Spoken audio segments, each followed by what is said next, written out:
Hello everyone, thanks for joining us once again on our training videos for the Spark system. Today what we're going to be looking at is the ability to create really simple tables. And these tables will be used for data capture purposes, and they can range from anything from capturing such things such as user preferences, user details. They can be used for collection forms. So if you have an event coming up or something like that, you can create a table and collect the data from it. Or you can create a table only for administrative purposes, meaning it's a table that you as the administrator gets to see, nobody on the outside gets to see it, can access it, change data, remove data, and so forth. So there's quite a bit of functionality that we have with tables. And the best way to think about a simple table is similar to an Excel spreadsheet. Basically, it's flat. You can have as many rows as you want or columns as you want. You can add as many rows of records as you like. And it doesn't really rely on anything else. All of the data is really self-contained. It doesn't have relationships with any other tables. And that we will cover in another training video. But this is the simplest sort of type of table we can create within the database. So the way you create a table is by going into the setup menu, and what you will see is a database option. So clicking on that will bring you to this table here, and right in the top left you'll have the ability to create a table. So let's just give that a click. And I'm just going to run through all of these options here real quick. So the access group, what that allows us to do is lock down a table to a particular group within the system. For the majority of purposes, we will not be doing that. We want any administrator to have access to that data, so we're just going to leave it blank. The name of the table is the name that you're going to see on the interfaces, to see as you're interacting with that data. So it's basically the display name. So I'm going to call this an adorable table. The system name is the actual name that the system will use, and also any modules or components we'll use as well that we may put in place for you. So in this case, I could give it a name. I don't have to give it a name. If I don't give it a name, the system is going to generate one for me, and that's perfectly fine. If you don't want to, go through the trouble of coming up with a system name, just leave it blank. If you do want to come up with a system name that you want to use, go ahead and do that. Typically, when we're creating tables for clients, we will use a system name because we want a very specific naming convention. So we will make use of that, but you can just go ahead and leave it blank, which is what I'm going to do in this case. So the singular and the plural descriptor for the rows is, again, just what the system is going to display to you. It has no effect on the data itself. But what I'm going to do here is I'm just going to use the word record and the word records. The key column is the unique identifier of each row. And it basically comes down to is whether you want to see that a unique identifier or you don't want to see it. So in this case, I'm going to say, yes, I do want to see it when I'm looking at my rows. The key column caption is what that column is going to be labeled as. So I'm just going to call this my UID. And UID stands for unique identifier. And again, for me, it's just to know what is the actual number of that record, because each record within the database is going to be stored as a number and just gives me a really quick reference. Ordering. My recommendation is that if your table is going to contain a lot of data and it's not going to be used as a list of values in another table, then you do not need to worry about ordering. Where ordering makes a lot of sense is if the values from this table will be used in another table as a list. So for example, let's say a list is the provinces and territories of Canada, which will be used in another table that I can use a drop down to access and then select one. Ordering makes a lot of sense in that, because then I can order the records alphabetically, or I can order them, from east to west or whatever order I wish. However, if I'm just creating a table which is going to contain a bunch of data for me, I don't need to worry about ordering, because most likely I'm going to have, dozens, hundreds, or even thousands of records, and ordering, nobody's going to sit and order, hundreds of records around. That's just not realistic. The component path is something you can definitely leave blank. This is something that if we're setting up a custom module or a custom component for you, we will make that usage of that. However, for all your purposes, you can just leave that blank. The active flag, definitely want to leave it as a yes, because if you leave it as a no, the table cannot really be used. Whether the table is protected, Again, something that we would use more often than the clients would. Protected basically means once the table is in place, it will be locked down so no changes can be made to it. This is really practical if you want to have a list of values that nobody can change, no other administrator can change. But again, most likely you will not be protecting any tables. Most likely you'll just leave them all unprotected, especially if you're not sharing your tables with multiple groups of people. The visibility of the table, again, this is just whether the table will show up, and is very similar to active. You can have an active table without it being visible, but you cannot have a visible table that is not active.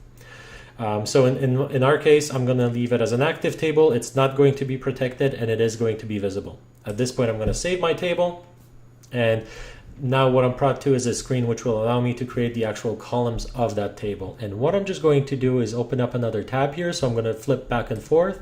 I'm just going to view the rows. So as you can see at this point, we have a blank table. There's my unique identifier. There's the access group of who has access to that record, and the fact that there's 0 records in this table. So in here, I'm basically starting off with a blank table, and the first column I'm going to add simply is just by, again, clicking on add column. And once again, I can restrict access to a column to a specific group. But again, I'm not going to worry about that for today. The table that I'm creating this column is my adorable an adorable table, and the caption, which is the display name of this column, will be, I'm just going to call it first name. And once again, system name, same thing as when creating the table. I'm going to leave it blank because I want the system to name it for me. That's fine. And this is the first name of the person. Whether the next item you're going to be required to choose is whether this is a required field. So if it's required, somebody entering data into this table will have to fill in this field, in which case I do want to make this a required field. Do I want to make it visible? Yes, I do. And making it visible simply means that it will display on this listing panel.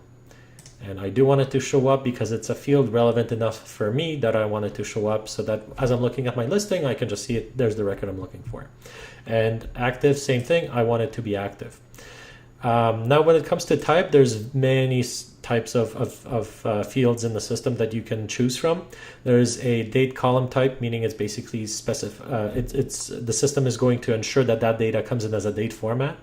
There's a file. It could be any type of file, or it could be more specific, such as an image. It could be repeatable rows, which we will not cover for the purpose of this video. It could be a number. It could be a decimal number. It could be a dollar number. It could be a whole number, a value that's auto-incremented by the system. It could be a multiple checklist, a select dropdown, a select search, a radio button, and you get the idea. We have quite a few.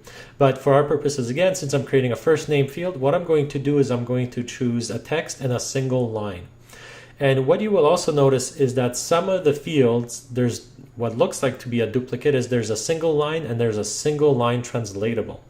So what translatable means is that if you have more than one language enabled within your system, let's say English and French, you can set a field so that the system will collect the value based on the language. So for example, if I'm on the English side of your website, I would be collecting the English field. If I'm on the French side, I would be collecting the French field.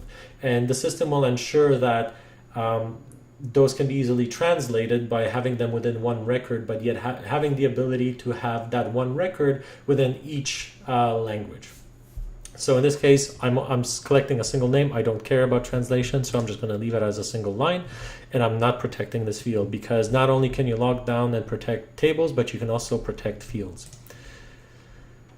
So there's our first name, and you can see that the system name was auto-populated. And if we go back here to the listing, you can see here that there's my UID, there's my access group, and now there's my first name field that shows up. I'm going to also add in a couple of other fields. So I'm going to add in last name. It's going to be required as well, visible yes. And a shortcut for the type, you can also just type in what you're looking for and the system will narrow down your list here. And what I am looking for is a text single line, protected no. And now we have a last name, so I'm going to add in another column. I'm going to add in the date of birth or date of approval. And this is going to be required as well. It is going to be visible. It is going to be active. I'm just going to choose a date field. And then I'm going to create a Mugshot Field, which is basically just the image of the person that I'm entering into the system. So, however, I will leave this blank. Oh, sorry, I will not make this required because somebody may choose not to have an image or supply an image. Yes, yes, and we're going to use an image for that. So you get the idea. As the more fields we're adding, everything is sort of adjusting itself. So in here we can see the system is adjusting itself. In this case, I guess I did not make the last name visible. You can see that it's not visible here, so I'm just going to flip that around, and now it's visible. So in our table here, it's now visible. What you can also do is you can also drag the ordering of these columns. So for example, let's say I want the image of the person to appear before the date of approval. So I'm just going to drag this over, and now it's done. And you can see here that the ordering has changed on the listing panel itself. I'm going to add in one last field. What type it's going to be, I have no idea. So let's first pick a type. And I'm just going to choose a yes or no selection. So I'm going to make this number required yes, visible yes, active yes, save. And once again, I'm just going to drag this over, and I want this active member field to show up in the middle of my data. And there you can see, there it is. So now that we have our simple table structure in place, what I can now do is all of a sudden start adding records to this table. And you can see here that it's actually using my terminology in here. Add record is actually what I've specified. And now I get to the panel where it's actually going to, where I can put in this data. So you can see here, here's our hint that we've added into the system. And I'm just going to add in myself, Remy Gok. Am I an active member? No, I'm just going to leave myself as an inactive member. The Mugshot, sure, I can supply something. And there it is. And the date of approval, I'm going to say I was approved as a member yesterday. I'm going to save that. And you can see in here, here's my very simple table containing my initial record. You can see here that I can toggle the yes and no answers back and forth. I can modify this data if I need to. I can come back and change any of it. Yes, we will leave. I can delete the record if I need to. I can also manipulate the data. So for example, I can export this data. I can import more data. So let's say I don't want to do the data entry, one by one. I want to just have an entire data set that I just push through. I can definitely do that. And then the system will allow me to map the data over into my fields, which we will cover in another video as well, for specific for importing. I can change my table, and I can change my table options. And what I can also do is search on my fields that I have within the system. Or I can sort it if I wish to. So that is how you create a very simple table. As I mentioned, we will have another tutorial on how to create a more complex table. That would be a table containing drop-downs or lists of values, that sort of thing, which will give us a lot of flexibility in terms of the relationships that we have and really complex constructs. But for now, this is what we have. And the nice thing about it is that as soon as you have this in place, anything is possible. It can be changed at any time. So you can go back and change the table structure if you need to. The system is going to maintain the integrity of the data. Nothing is going to be lost. Nothing's going to be sort of broken. If you remove a field, which you can do, you will lose that data. That's a given. But the flexibility is there. You don't have to sort of rely on a technical person to help you with this.